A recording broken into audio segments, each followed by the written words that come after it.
kapatid na loob, mapaglinong, mapagkutyo, mapagdayang sibugo, kapagbuhay, sa langkong katanungan, ano bagang masaysay, ang iyong inaaral, nagkagulo sa bayan mo natin malubay na umupo kayo, hindi kayo bumasa nilang Manilo at ang sayin, bawi ka magagaling, ang ibilang tuloy.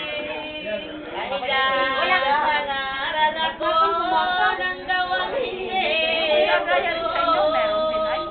sa Maria na niyo dinaligid sa tao, isa ng mga saysay ko,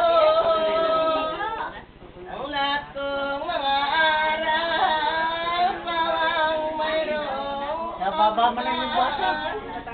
sa bandang tao sa bayan. Doon ako magsasaysay ng gawang katotohanan. Natanaw ko sa maglat maraming tao, at tinungan sa tinaw.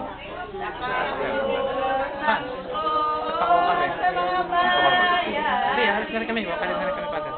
Ano pa't wala mong teman, gawa kong kamalian.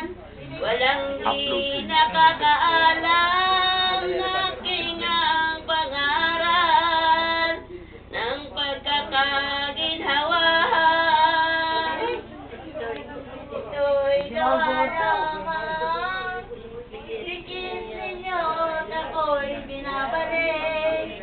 Aral ko'y pawang matuwid, na di ko inililigid sa bawat nagsisibalik. Sila ang tanungin ninyo, nakikinig ko, at sila ang sasaksihan ko, kumbaga hindi totoo ang aking aral na tao. Nang ito ay may sagot nitong ating buong Diyos, ang Hudyo ay napuot sa kasama ng loob, inawalan niya Kristo, agad niyang sinumihan ang mukhang kagalang-galang, at hindi na napitagan bago'y pinanginigyan ng buong sangkalangitan. Iyong matampal si Kristo ng malupit na si Michael, sa kagalitang tutuwa, nausap pa itong hilo, aniya'y tulol na tao.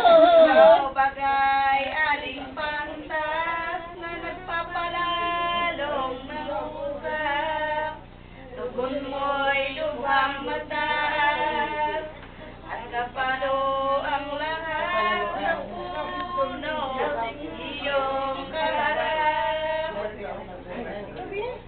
Bago'y ang kaugalian ng sinumang mamamayan, umaayon sa may halan, sa matuwid o diliman, bigay pulit na kalugdan sa mga inasang nganin itong malupit na budhi. Di man siya kasangguni ay nagalit na kunwari, nanampan na di nangimi, di na niya pinaghilay kung salaw katuwiran,